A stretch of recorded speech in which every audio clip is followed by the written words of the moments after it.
Hello everyone. Today our topic of company law यानी second chapter of company law.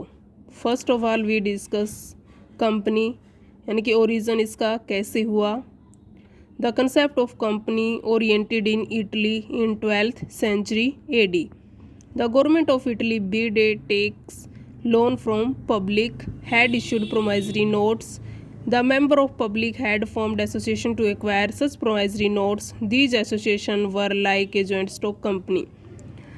Means Italy के जो लोग हैं लोगों से यानी कि द गवर्नमेंट ऑफ जो इटली की गवर्नमेंट है वो पब्लिक से लोन लेती थी और उसके बदले में प्रोमाइजरी नोट इश्यू करती थी।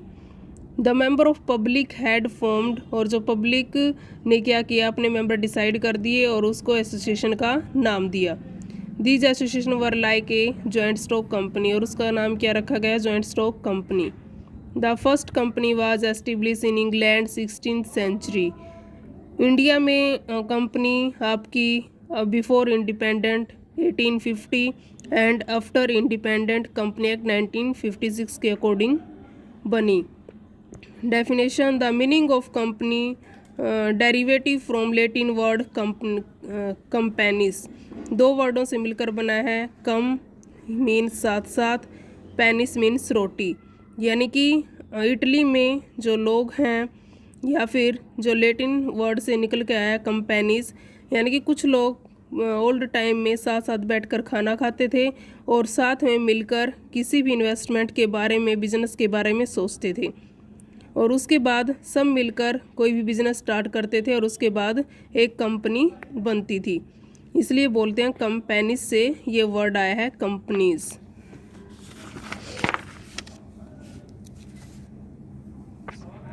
डेफिनेशन है इसकी, joint stock companies is an artificial being invisible intangible existing only in contemplation of law. Features हैं इसकी, इनकॉर्पोरेटेड एसोसिएशन बाय लॉ यानी कि सम्मिलित एसोसिएशन है, कानून के द्वारा इसका निर्माण होता है। आर्टिफिशियल पर्सन माना गया है यानी कि कृत्रिम व्यक्ति से माना गया है। ये न चल सकती है, न फिर सकती है, न घूम सकती है, एक तरह से कृत्रिम व्यक्ति है। लेकिन ये इसको काल्पनिक सत्ता भी इसको नहीं माना जा सकता। सेपरेट लीगल एंटिटी है, इसका अलग से अस्तित्व होता है यानी कि कंपनी के मेंबर कंपनी से अलग होते हैं, कंपनी के शेयर होल्डर इससे अलग होते हैं। इससे रिलेटेड एग्जाम्पल दिया गया है Solomon versus Solomon and company. Solomon नाम का एक व्यक्ति था, इसका चमड़े का बिजनेस था। उसने क्या किया, एक सोलोमन एंड कंपनी नाम से कंपनी सेटअप की। उस कंपनी में यह स्वयं खुद, उसकी वाइफ, डॉटर और 4 सन थे। खुद ने इसमें 20,000 शेयर लगाए।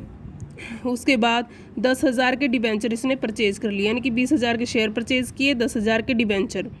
उसकी वाइफ, डॉटर और 4 सन को एक शेयर दिया गया, एक शेयर 1 पाउंड का था, यानी कि 6 शेयर दिए गए।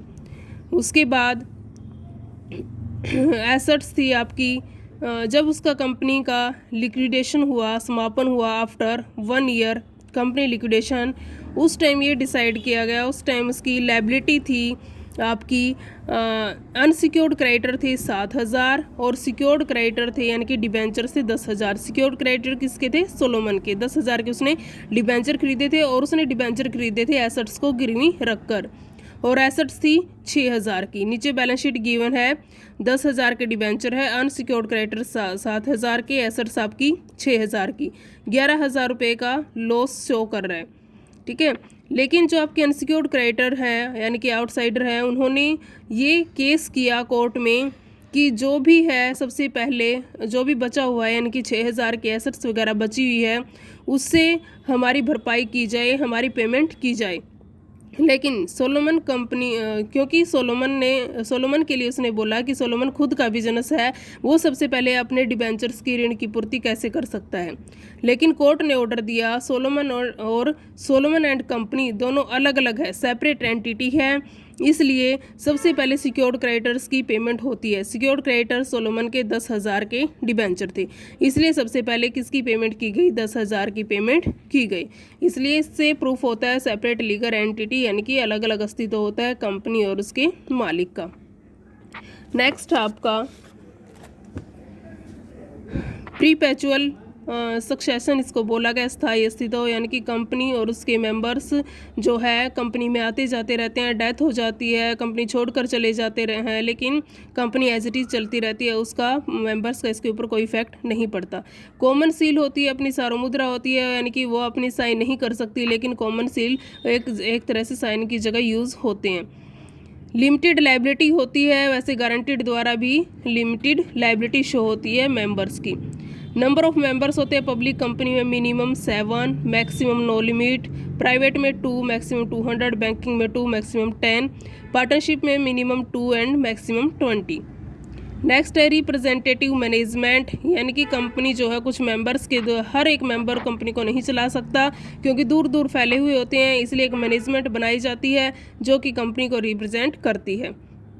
Limitation of action, articles of association और मेमोरेंडम ऑफ एसोसिएशन, कंपनी के जो नियम होते हैं इन दो मतलब आर्टिकल्स एसोसिएशंस में लिखे होते हैं, और जितनी भी इसके अंदर इसके कार्यों के अंतर्गत रहकर कंपनी को कार्य करना पड़ता है रूल्स के अकॉर्डिंग, जो कि रूल्स होते हैं आर्टिकल्स ऑफ एसोसिएशन में और मेमोरेंडम ऑफ एसोसिएशन में। ट्रांसफरेबिलिटी ऑफ शेयर को आप इजीली ट्रांसफ़र कर सकते हो, कन्वर्ट भी कर सकते हो प्रेफरेंस शेयर को इक्विटी में, इक्विटी को प्रेफरेंस में। टर्मिनेशन ऑफ एग्जिस्टिंग, यानी कि जब भी कंपनी का समापन होता है बाय लॉ, यानी कि कानून के द्वारा होता है। कंपनी नॉट ए सिटीजन, यह कोई नागरिक नहीं है, यह एक तरह से लीगल पर्सन इसको माना गया है, इसको सिर्फ नेशनलाइजेशन यानी कि राष्ट्रीयता, इसको नेशनलिटी मिल सकती है, लेकिन इसके नागरिक नहीं कहा जा सकता इसको। नेक्स्ट है एडवांटेजेस। फर्स्ट ऑफ एडवांटेज है कंपनी का एडुकेट रिसोर्सेज ऑफ कैपिटल, यानी कि जो आपकी पूंजी होती है एक तरह से पूंजी का पर्याप्त साधन माना गया है। मैनी शेयर होल्डर्स होते हैं, मैनी मेंबर्स होते हैं, मैनी जो पब्लिक होते हैं वो इससे रिलेट करते हैं और कैपिटल जितनी चाहे वो लगा सकते हैं।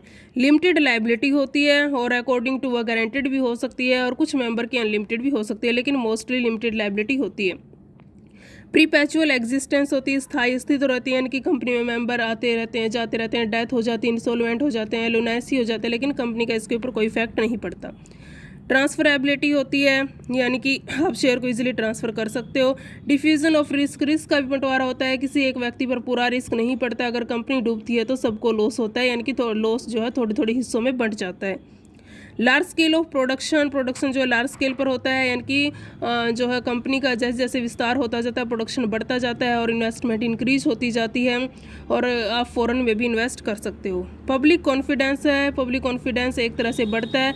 क्यों बढ़ता है? क्योंकि जब कंपनी होती है आपकी एसेट्स और लायबिलिटी जितने भी आपके फाइनेंशियल डॉक्यूमेंट्स वो प्रिपेयर किए जाते हैं और चेक किए जाते हैं बाय लॉ, CA द्वारा चेक किए जाते हैं। ठीक है, नेक्स्ट आपका appointment of able and experienced expert. जब भी कंपनी स्टार्ट की जाती है जो मैनेजमेंट होता है वो उसके लिए एबल और एक्सपीरियंस एक्सपर्ट सेट किए जाते हैं ताकि बिजनेस फुल ग्रोथ करे और जितने भी आपके कंपटीशन है उसका सामना कर सके। स्टिमुलस ऑफ स्मॉल सेविंग छोटी छोटी वस्तुओं को प्रोत्साहन मिलता है, यानी कि शेयर होते हैं मान लो 100 का एक हो गया, 1000 का, 20 का, कितने का भी हो सकता है, लोग अपनी छोटी छोटी वस्तुओं को पैसा इन्वेस्ट कर सकते हैं। डेवलपमेंट ऑफ मैनेजमेंट प्रोफेशन, एक तरह से जो मैनेजमेंट प्रोफेशन होता है उसको काफ़ी बढ़ावा मिलता है, क्योंकि जैसे MBA किए हुए स्टूडेंट्स होते हैं वो कंपनी में आ जाते हैं, अपनी सलाह देते हैं, मैनेजमेंट यानी कि मैनेजर के पद पर वो कार्य करते हैं। इसी तरह से आपके जैसे कि CA है, चार्टर्ड अकाउंटेंट है, वो कंपनी के अकाउंट्स चेक करने के लिए उनके काफ़ी स्कोप है, इससे जो है डेवलपमेंट होता है काफ़ी। Avenues for investment by financial institution, venues में यानी कि एक तरह से ये माध्यम है किसका, for instrument by financial institution के द्वारा जो भी आपकी जो इन्वेस्टमेंट की जाती है उसका, क्योंकि फाइनेंशियल इंस्टीट्यूशन हम पीछे डिस्कस कर चुके हैं, वो आगे इन्वेस्ट करती है बिजनेस में। इंडस्ट्रियल रिसर्च पॉसिबल होती है इससे। Tremendous possibility of growth and expansion की अपार संभावनाएं हैं बिजनेस का ग्रोथ करने की और बढ़ाने की। डिसएडवांटेज है डिफ़िकल्टी इन्फॉर्मेशन, काफ़ी मुश्किल आती है क्योंकि बड़े लेवल का काम है, इस वजह से। Possibility of fraud bye promoters होते हैं, सारा काम उनके हाथ में होता है, किसी भी तरह की फ्रॉड कर सकते हैं, कुछ भी छुपा सकते हैं, एक दूसरे को धोखा दे सकते हैं, क्योंकि हर एक मेंबर कंपनी से लिंक में नहीं हो सकता, दूर दूर फैले होते हैं, ये वो घर बैठे ही शेयर को परचेज करते हैं और ऑनलाइन ट्रांजेक्शन देखते रहते हैं। इनकोरेजमेंट टू मोनोपोली होते हैं एकाधिकार, यानी कि कुछ ही बंदों के हाथ में पूरी कंपनी का एकाधिकार होता है और वो मोनोपोली की कंडीशन में आ सकते हैं। स्पेकुलेशन इनकोरिजन, स्पेकुलेशन एक तरह सट्टे का बिजनेस होता है, यानी कि वो किसी भी चीज़ को अकाउंट्स को बढ़ा चढ़ाकर दिखा सकते हैं जिससे कि काफ़ी इफेक्ट पड़ता है। क्या पता एसेट्स और लायबिलिटी को कम या ज़्यादा दिखा दे, एक्चुअल पोजीशन का पता नहीं चलता। और प्रॉफिट मान लो ज़्यादा हो लेकिन कम शो करें, शेयर होल्डर में कम बांटें, उसकी वजह से काफ़ी नुकसान होता है। Conflict of interest, various group बन जाते हैं, और जो इंटरेस्ट का मतलब है यहाँ हित, यानी कि किसकी कितना हित है कंपनी में, कितना पार्टिसिपेट करते हैं, और ग्रुप के कारण जो है काफ़ी लड़ाई झगड़े बढ़ते हैं। एक्सेसिव लीगल इंटरफेरेंस, कानूनी इंटरफेरेंस काफ़ी होता है। लैक ऑफ सिक्रेसी यानी कि एक तरह से जो सीक्रेट हम चीज़ रखते हैं उसकी भी कमी होती है। और डिले इन डिसीजन मेकिंग, जब डिसीजन लेते काफ़ी डिले आता है क्योंकि बड़े लेवल पर ये काम किया जाता है। इविल्स ऑफ लार्ज, बड़े जो पैमाने पर काफ़ी इसमें कमियां पाई गई हैं। कमियां मीन्स किसी भी चीज़ से, यानी कि पैमाने, यानी कि जैसे कि आपका बोला गया साधनों की कमी हो सकती है, सोर्सेज की कमी हो सकती है, कैपिटल की कमी हो सकती है। फॉरेन में कुछ भी हम इन्वेस्ट करते हैं वहाँ भी कुछ न कुछ अड़चने आ सकती है, यानी कि बिजनेस ग्रोथ नहीं कर पाता उस लेवल ऑफ लार्ज, बड़ा होने के कारण। एक्सप्लॉयटेशन ऑफ शेयर होल्डर्स का एक्सप्लॉयटेशन होता है, शोषण होता है। करप्शन की काफ़ी पॉसिबिलिटी होती है।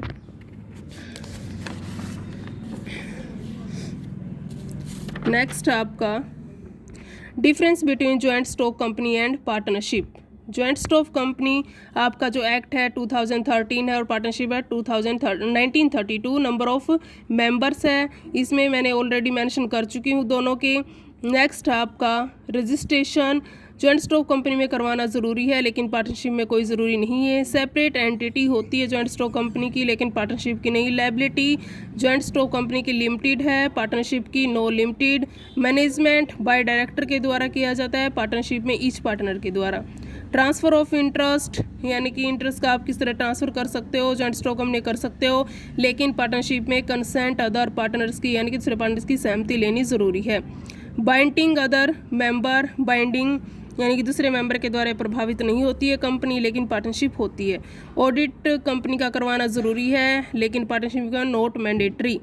Capacity of contract, A company can enter into a contract with share holders, लेकिन पार्टनरशिप में शेयर होल्डर्स एक तरह से शेयर होल्डर की तरह एंट्री नहीं होती, आपस में कुछ लोग मिलकर ही पार्टनरशिप करते हैं।